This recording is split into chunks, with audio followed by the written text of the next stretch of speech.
గద్వాల జిల్లాలో వందలాది టిప్పర్లతో అక్రమ ఇసుక దందా యథేచ్ఛగా కొనసాగుతోందని తెలంగాణ జాగృతి అధ్యక్షురాలు శ్రీమతి కల్వకుంట్ల కవిత తీవ్ర ఆరోపణలు చేశారు. ఈ ఇసుక రవాణా ముఖ్యమంత్రి రేవంత్ రెడ్డి పేరు మీదనే జరుగుతోందని అన్నారు. రేవంత్ రెడ్డి ఫోటోలను టిప్పర్లపై ప్రదర్శిస్తూ ఇసుక దందా చేస్తున్నారని తెలిపారు. ఈ సందర్భంగా కల్వకుంట్ల కవిత మాట్లాడుతూ ప్రభుత్వ పెద్దల ఆశీర్వాదం లేకుండా ఇంత పెద్ద స్థాయిలో అక్రమ ఇసుక రవాణా జరగడం అసాధ్యమన్నారు. అధికార యంత్రాంగం అంతా మౌనంగా ఉండడం అనుమానాలకు తావిస్తోందన్నారు. నదులు పర్యావరణం దెబ్బతింటున్నా ప్రభుత్వం పట్టించుకోవడం లేదని విమర్శించారు. తుమ్మిల ప్రాజెక్టు పక్కనే మొన్ననే యాక్సిడెంట్లు అయినా ఇట్లా రోడ్లు టిప్పర్లు కొట్టిపోతున్నారు. సరే ఇప్పుడు చెప్తా టిప్పర్ల కథ. రోడ్లు ఎందుకు బాలేవు ఆలంపురంలో అంటే ఇసుక దందా జరుగుతుంది.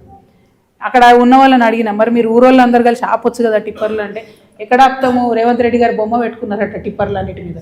ముఖ్యమంత్రి గారు బొమ్మ పెట్టుకొని బాజాప్తా నడుపుతున్నారని చెప్తున్నారు. ఆపి ఏమన్నా అడుగుతా అంటే పైనుండి ఫోన్లు వస్తున్నాయని ఆఫీసర్లు భయపడ్డం, అందరు భయపడ్డం. మరి ముఖ్యమంత్రి గారికి ఇది తెలిసి జరుగుతుందా తెలియక జరుగుతుందా నాకు తెలియదు. కానీ గద్వాల జిల్లాలో వందలాది టిప్పర్ల ఇసుక దందా ముఖ్యమంత్రి రేవంత్ రెడ్డి గారి పేరు మీద జరుగుతుంది.